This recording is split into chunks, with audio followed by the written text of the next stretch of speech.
Hello guys, welcome back to my channel once again. और आज हम ये डिस्कस करने वाले हैं कि कौन सा year when you should start preparing, because I have been getting a lot of questions कि दी मैम हमें कब प्रिपरेशन स्टार्ट करना चाहिए और क्या क्या पढ़ना चाहिए, ऑल दीज थिंग्स, राइट। तो स्टार्ट करते हैं, let's get started. So guys, अगर हम प्रिपरेशन की बात करें कि आपको कब स्टार्ट करना चाहिए, राइट, तो आई फील कि अगर आप जितना जल्दी स्टार्ट करो ना, इट इज़ बेस्ट। अगर आप 11th-12th में हो, तो अगर आप if you are starting in 11th और ईदर 12th, आप अगर 11th-12th से ही स्टार्ट कर देते हो अपना नीट के लिए प्रिपरेशन, बहुत अच्छी बात है। बहुत सारी चीज़ें सॉल्व हो जाती है अगर आप पहले और जल्दी तैयारी कर देते हो। देखो, अगर आपको doctor if you really want become a doctor ना, तो इट्स गुड कि आप जल्दी तैयारी शुरू कर दो, ताकि आपका सीट आपको अच्छी मिलेगी, आपके मार्क्स अच्छे आएंगे, आपको अच्छे कॉलेज में एडमिशन मिलेगा और हो सकता है आपको ड्रॉप भी ना लेना पड़े। तो विद इन आपका जस्ट 12th करने के बाद ही आपको अच्छा कॉलेज मिल जाए, राइट। तो आई वुड से कि तैयारी करने के लिए तो जितना जल्दी आप स्टार्ट करो उतना ही अच्छा है। आई नो कि बहुत सारे लोग ऐसा भी बोलेंगे कि हमारे यहाँ पे कोचिंग इंस्टीट्यूट्स नहीं है दी, ऐसा है, कोचिंग इंस्टीट्यूट्स है but they don't want to take, क्योंकि बहुत ज़्यादा बर्डनसम हो जाता है। I can understand all these things, but try करो कि आप धीरे धीरे थोड़ा थोड़ा प्रिपरेशन स्टार्ट कर दो, क्योंकि बहुत ज़्यादा हेल्पफुल होगा। और अभी से स्टार्ट कर दो, अभी तक नहीं किया है तो अभी कर दो, because this is the right time. I always say कि टाइम जो है उसका सिर्फ हम कंट्रोल कर सकते हैं, राइट। एक अच्छी बात यह है कि टाइम आपके हाथ में और उसको आप ही कंट्रोल कर सकते हो, कोई बाहर वाला आपका टाइम कंट्रोल नहीं कर सकता है। आपके पास लिमिटेड टाइम है और उसको आप कंट्रोल कर सकते हो कि आपको किस हिसाब से आपका टाइम मैनेज करना है, कहाँ पे ज़्यादा इन्वेस्ट करना है, कहाँ पर कम इन्वेस्ट करना है, राइट। तो अगर आई वुड से कि अभी के लिए जितने भी डिस्ट्रैक्शंस है सारे भूल जाओ और बस जुट जाओ, जस्ट तैयारी शुरू कर दो। तो गाइस देखो, मैं ऐसा क्यों बोलती हूँ कि आप अभी से स्टार्ट कर दो। मेरा जो पहला रीज़न ये है कि देखो, जो भी नीट में आता है वो सब 11th-12th के कोर्स से ही आता है, राइट। तो अभी आप जो पढ़ रहे हो ना, आप ऐसे पढ़ो कि आप अपने कंसेप्ट बिल्डअप करते जाओ, ताकि आपको ज़्यादा मेहनत ना करनी पड़े। ज़्यादा मेहनत मेरी मतलब ये कि देखो, जब कोर्स वही है तो आपको बस थोड़ा सा एक्स्ट्रा मेहनत करना है, क्योंकि आपको 11th भी टेस्ट देना है, राइट, और नीट भी देना है। तो आपको इतनी सी और एक्स्ट्रा मेहनत करनी है, जिसकी वजह से आपकी सीट आपको मिल सकती है। 11th-12th की मेहनत और थोड़ा सा एक्स्ट्रा मेहनत, राइट, जो आपको एक सीट दिलवा सकती है। तो वो बहुत ही ज़्यादा ज़रूरी है। अब ये मेहनत हम कैसे कर सकते हैं, राइट। तो देखो, अगर फॉर एग्ज़ाम्पल, राइट, आप कोई कोचिंग वगैरह नहीं जाना चाहते हो, ठीक है, आप बोलते हो कि दी अभी से हमें आकाश या फिर एलएन, आकाश कुछ भी ज्वाइन नहीं करना है, राइट, तो इट्स ओके, आप मत ज्वाइन करो। मैं ऐसा कुछ वो नहीं कि बोलूँगी कि आप ज्वाइन ही करो। व्हाट यू कैन डू, देखो मेरे हिसाब से तो एलएन के मॉड्यूल्स बेस्ट होते हैं, राइट। तो आप डिस्टेंस लर्निंग प्रोग्राम ले लो, वो बहुत अच्छे रहते हैं। एलएन के मॉड्यूल से आपको बहुत सारी हेल्प मिलती है, बेस्ट है वो।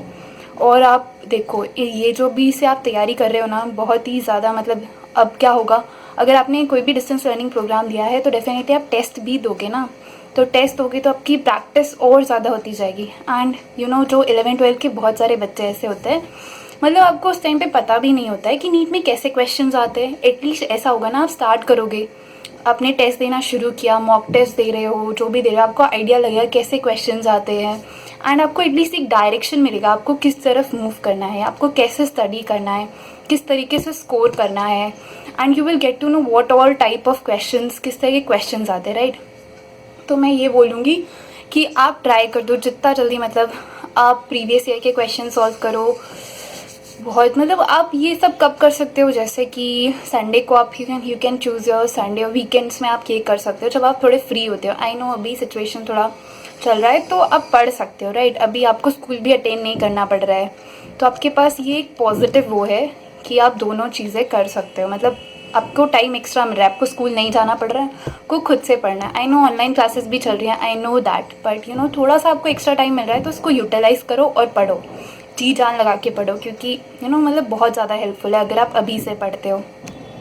देखो, अब आप टेस्ट अगर लेते हो नहीं लेते हो, that's up to you, but you can at least ना, आप प्रीवियस ईयर क्वेश्चन पेपर वाली बुक ले सकते हो, जो नीट और पुराने जितने भी 10 साल के पेपर है वो सॉल्व करो, आपको बहुत ज़्यादा हेल्प मिलेगी। और अगर आप किसी से बोरो कर सकते हो ना उनके नोट्स वगैरह तो वो ले लो। आपके जो सीनियर्स होंगे, स्कूल के सीनियर्स, काफ़ी लोगों के पास नोट्स होते हैं उनके, जहाँ पे वो कोचिंग इंस्टीट्यूट वगैरह में जाते थे, आप उनके वो नोट्स ले सकते हो, उससे पढ़ सकते हो, बहुत ज़्यादा हेल्प हो जाएगी।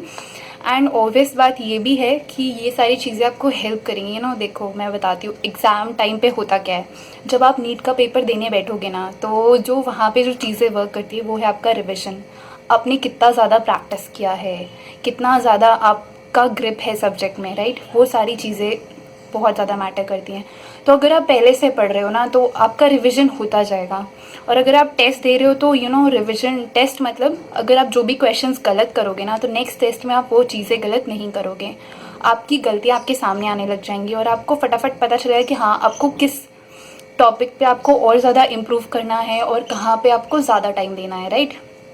तो ये टेस्ट तो बहुत ज़्यादा हेल्पफुल होते हैं। तो टेस्ट आई प्रेफर कि आपको टेस्ट देना चाहिए, जो वीकली टेस्ट होते हैं ट्राई करो कि आप वीकली टेस्ट सीरीज़ मतलब जो हर वीक होते हैं वो दो, क्योंकि इससे आप मतलब आपको क्या करना है कि अगर आप टेस्ट दे भी रहे हो ना तो ट्राई करो कंसिस्टेंट रहो। कंसिस्टेंट मतलब आप ऐसा मत करो कि अगर आप बहुत अच्छा स्कोर कर रहे हो तो सडनली आपके स्कोर्स बहुत कम हो जाए, नहीं, ऐसा मत करो।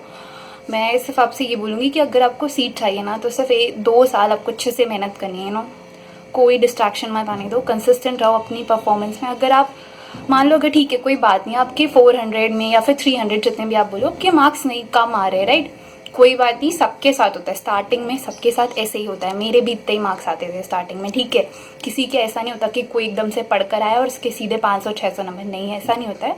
आप धीरे धीरे चीज़ें सीखते हो, राइट।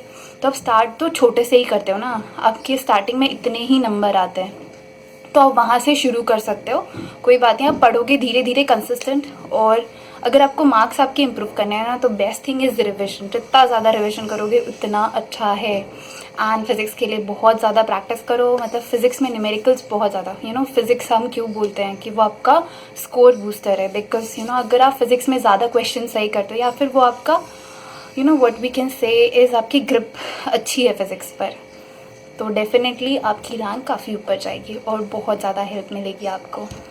तो गाइज़ अब हम आते हैं नेक्स्ट उस पर कि आपको क्या क्या बुक्स पढ़ने हैं। बुक्स के लिए मैं ऑलरेडी बोल चुकी हूँ कि देखो एलएन के मॉड्यूल्स अच्छे हैं, आपके एनसीईआरटी और वो सब भी बहुत अच्छी बुक्स हैं, उनको आप पढ़ो। अगर आपके पास एलएन के मॉड्यूल्स नहीं है, ठीक है, एनसीईआरटी पढ़ो। और आप जो ये आते हैं ना 10 ईयर्स वाली बहुत सारे पब्लिशर्स की बुक्स आती हैं, वो लो, क्वेश्चन सॉल्व करो। और अगर आप पेपर घर पे सॉल्व करते हो तो टाइमर सेट कर लो और फिर आपको विद इन 3 आवर्स वो कंप्लीट करने और सारे क्वेश्चंस ट्राई करो। जैसे जैसे आप ट्राई करते जाओगे ना तो आपकी हैबिट बिल्ट अप होती जाएगी, जितने ज़्यादा आप करोगे बहुत ज़्यादा हेल्पफुल है। और मैं ये बोलूँगी कि अगर आप कोई भी चैप्टर पढ़ते तो उसके बाद डेफिनेटली ट्राई करो कि आप उस चैप्टर से जितने ज़्यादा एमसीक्यू सॉल्व कर सकते हो आपने चैप्टर पढ़ा तुरंत मत सॉल्व करो, क्योंकि तुरंत अगर आप सॉल्व करोगे तो इतना ज़्यादा मज़े में मतलब नहीं रहेगा। क्योंकि देखो आपने पढ़ा और आपकी मेमोरी में तो वो सारी चीज़ें हैं ना, तो टेक अ ब्रेक ऑफ 1 और 2 डेज़, उसके बाद आप सॉल्व करो, फिर देखो आप कितना रिटेन कर सकते हो, राइट। वो ज़्यादा हेल्पफुल होगा। आप जितना ज़्यादा रिटेन कर पाओगे, मतलब कुछ दिन बाद टेस्ट करोगे तो ज़्यादा हेल्पफुल रहेगा। तो ऐसा आप हर उसमें कर सकते हो, whether it is biology, chemistry और फिज़िक्स, आप सब में ये सारी चीज़ें कर सकते हो। एंड